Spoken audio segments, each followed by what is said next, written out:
जी, उम्मीद है कि आप सब लोग खैरियत से हैं। एक दफ़ा फिर इस तरह की खबरें सामने आ रही हैं कि उस्मान बुज़दार साहब को पंजाब के वज़ीर आला के ओहदे से हटाया जा रहा है और बहुत जल्द पंजाब के अंदर किसी नए शख्स को वज़ीर आला बनाया जाएगा।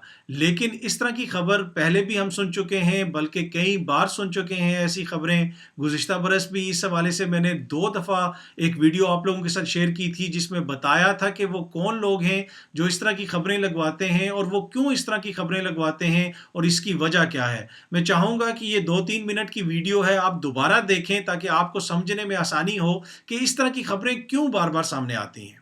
हम देखते हैं कि हर चंद माह के बाद इस तरह की खबरें सामने आती हैं कि इमरान खान साहब उस्मान बुज़दार साहब से खुश नहीं हैं और बहुत जल्द उनको पंजाब के वज़ीर आला के ओहदे से हटा दिया जाएगा। पत्थर काज़मी है और मैं एक जर्नलिस्ट हूँ। आज ये जो वीडियो मैं बना रहा हूँ, इसमें मैं आपको बताऊँगा कि उस्मान बुज़दार साहब को इमरान खान साहब पंजाब से तब्दील क्यों नहीं कर रहे।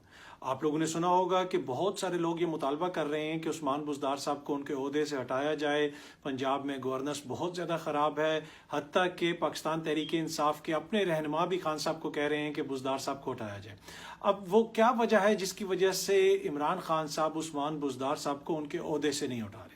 इसकी वजह यह है कि जी उस्मान बुज़दार साहब को पंजाब में लाने का मकसद ये था कि इस मुल्क की जो सियासी अशराफिया है, इस मुल्क का जो सियासी माफिया है, उसकी गिरफ्त कमज़ोर की जाए पंजाब में। वो कैसे, वो मैं आपको एक्सप्लेन करता हूँ। हालिया दिनों में आपने देखा होगा कि पाकिस्तान मुस्लिम लीग काफ, जो पाकिस्तान तहरीक इंसाफ की इत्तेहादी जमात है, उसकी जानिब से भी उस्मान बुज़दार पे इतराज़ात हो रहे हैं और वो कह रहे हैं कि सूबे में हमें कुछ तहफ़्फ़ुज़ात हैं, हमारे काम नहीं हो रहे। अब उनको क्या तहफ़्फ़ुज़ात हैं? मुस्लिम लीग काफ जो है वो एक रवायती जमात है, वो रवायती सियासत करती है, थाना कचहरी की सियासत, डेरादारी की सियासत, लोगों के काम उनको करने होते हैं, लोगों को नौकरियां लगवानी होती हैं, अफसरों की ट्रांसफरें करनी होती हैं, ब्यूरोक्रेसी में अपने लोग इधर उधर करने होते हैं। लेकिन उस्मान बुज़दार साहब उनको ये करने नहीं दे रहे। अब उस्मान बुज़दार साहब को पंजाब में रखने का मकसद ये है कि ये जो बड़े बड़े सियासी नाम हैं, जो बड़े बड़े सियासी लोग हैं, इन लोगों की गिरफ्त पंजाब में कमज़ोर की जाए। जो बड़ी सियासी शख्सियात हैं, चाहे वो किसी भी जमात से हों, उनके आपस में ताल्लुकात होते हैं। अगर कोई बड़ा नाम पंजाब में वज़ीर आला होगा, बड़ा जिसका ताल्लुक किसी बड़े सियासी ख़ानदान से होगा, तो उसके ताल्लुकात जो दीगर जमातों के बड़े सियासी नाम हैं उनसे होंगे, वो उनके काम करेगा। इसकी मिसाल मैं आपको देता चलूँ कि पंजाब के जो वज़ीर कानून हैं राजा बशारत, उनकी एक कॉल पिछले साल लीक हुई जिसमें वो रावलपिंडी के एक सरकारी अस्पताल के एमएस को ये धमकी दे रहे हैं कि अगर तुमने मेरा काम नहीं किया तो मैं तुम्हें यहां से तब्दील करवा दूंगा। और वो किस शख्स के काम का कह रहे थे? वो अपने सियासी मुखालिफ और मुस्लिम लीग नून के रहनुमा हनीफ अब्बासी साहब की जो साहबजादी हैं, उनका कोई काम था। उस हवाले से उन्होंने एमएस को फोन किया। ये मिसाल देने का मकसद ये था कि आपको बताया जा सके कि ये जो बड़े बड़े सियासी खानदान हैं, चाहे इनका किसी भी सियासी जमात से ताल्लुक हो, इनका आपस में गठजोड़ है, ये एक दूसरे के काम नहीं रोकते, एक दूसरे के काम करते रहते हैं। उस्मान बुज़दार साहब के आने की वजह से इन लोगों के काम रुक गए, जिसकी वजह से इन लोगों को तकलीफ ज्यादा हो रही है और उस्मान बुज़दार साहब के खिलाफ प्रोपेगेंडा किया जा रहा है। यहां तक कि पाकिस्तान तहरीक इंसाफ के अंदर वो इंतहाई बाअसर शख्सियात जो उस्मान बुज़दार साहब को लेके आई थी, अब उनको भी उस्मान बुज़दार साहब से शिकायत हैं। शिकायत क्यों हैं? क्योंकि खान साहब ने उस्मान बुज़दार साहब को एक लिस्ट थमा दी है कि ये काम आपने करने हैं, इसके अलावा आपने कोई काम नहीं करना, किसी का नाजायज काम नहीं करना, किसी के कहने पर ट्रांसफर नहीं करनी, जिसकी वजह से इन सारे बड़े नामों को प्रॉब्लम है। और यही वजह है कि इमरान खान साहब ने उस्मान बुज़दार साहब को पंजाब के अंदर रखा हुआ है। अगर ये कहा जाए तो ये गलत ना होगा कि उस्मान बुज़दार साहब पंजाब में इमरान खान साहब की बंदूक हैं, जिससे वो सबको निशाना बना रहे हैं। जी, उम्मीद है कि इस वीडियो को देखने के बाद आप लोगों को थोड़ा बहुत समझने में आसानी होगी कि क्यों इस तरह की खबरें बार बार सामने आती हैं। जहां तक इन लेटेस्ट खबरों का ताल्लुक है कि इमरान खान साहब ने फैसला कर लिया है कि सेनेट के चेयरमैन के इलेक्शन के बाद वज़ीर आला पंजाब को तब्दील कर दिया जाएगा, इस हवाले से जो मेरी इत्तलात हैं, अभी तक तो कोई ऐसा फैसला नहीं किया गया। हो सकता है कि आगे 10 दिन के बाद कोई फैसला कर दिया जाए, 20 दिन के बाद कोई फैसला कर दिया जाए, लेकिन अभी तक कोई भी इस किस्म का फैसला नहीं किया गया। लेकिन हुकूमत के इत्तेहादियों की ख्वाहिश है, हुकूमत के अंदर कुछ लोगों की ख्वाहिश है। क्यों ख्वाहिश है, उसकी वजह मैंने आपको उस वीडियो के अंदर भी बताई थी, जो गुज़िश्ता बरस मैंने आपके साथ 2 दफ़ा शेयर की। اس سال اگین آپ کے ساتھ شیئر کی ہے، تیسری دفعہ آپ کے ساتھ شیئر کی ہے اور آپ کو بتایا ہے کہ اس طرح کی خبریں کیوں بار بار سامنے آتی ہیں۔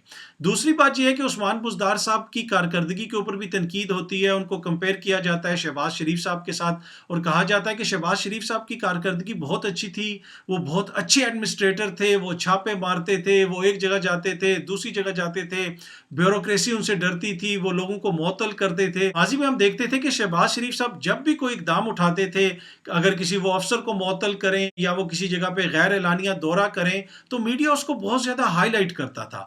عثمان بزدار صاحب کچھ بھی ایسا نہیں کرتے۔ اگر آپ گزشتہ رات کی بات کر لیں تو کل رات عثمان بزدار صاحب نے جنوبی پنجاب کے مختلف شہروں کے اندر چھاپے مارے، مختلف سرکاری بلڈنگز کے اندر وہ گئے، مختلف سرکاری محکموں کے انہوں نے غیر اعلانیہ دورے کیے، انہوں نے ملتان کے اندر سی سی پی او کو اور ڈی سی کو معطل کیا۔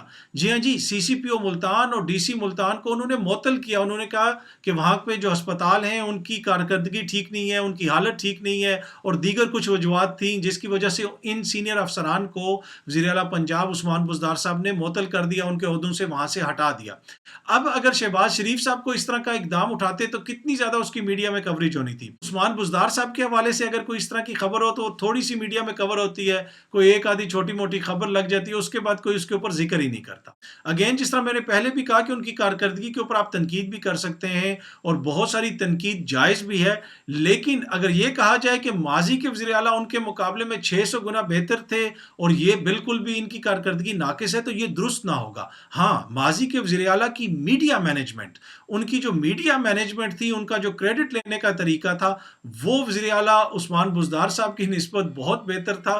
اسی وجہ سے وہ ہمیشہ خبروں میں رہتے تھے، ہر کوئی ان کو کریڈٹ بھی دیتا تھا، ان کے حوالے سے یہ بھی کہا جاتا تھا کہ وہ بہترین ایڈمنسٹریٹر ہیں۔ اگر وہ بہترین ایڈمنسٹریٹر تھے تو آج پنجاب کے اندر جو ایڈمنسٹریشن ہے اس کا یہ حال ہوتا، پنجاب کی پولیس کا یہ حال ہوتا، پنجاب کے محکمہ پٹوار کا یہ حال ہوتا، پنجاب کے محکمہ ریونیو کا یہ حال ہوتا، تو کوئی تو ایک ایسا محکمہ ہوتا نا جو آج اچھی حالت میں ہوتا ایڈمنسٹریشن کا، جس میں عوام جاتے اور ان کے مسائل فوراً حل ہو جاتے۔ شہباز شریف صاحب اور ماضی کے حکمران ایڈمنسٹریٹر اچھے تھے یا نہیں تھے، لیکن ایک بات یقینی ہے کہ وہ مینیجر بہت اچھے تھے، وہ چیزوں کو مینیج بہت اچھے طریقے سے کرتے تھے اور خصوصاً میڈیا کو جس طریقے سے وہ مینیج کرتے تھے، موجودہ حکمران میڈیا کو اس طریقے سے مینیج نہیں کر سکے۔ یہ ہم کتنی دفعہ سن بھی چکے ہیں اور رپورٹ بھی کر چکے ہیں کہ ماضی کی حکومتیں کتنے پیسے دیتی تھیں میڈیا کو، سرکاری اشتہارات کی مد میں سرکاری پیسہ دیا جاتا تھا میڈیا کو، اور یہی وجہ تھی کہ اس وقت صوبے میں ایڈمنسٹریشن بھی اچھی تھی اور مینجمنٹ بھی اچھی تھی،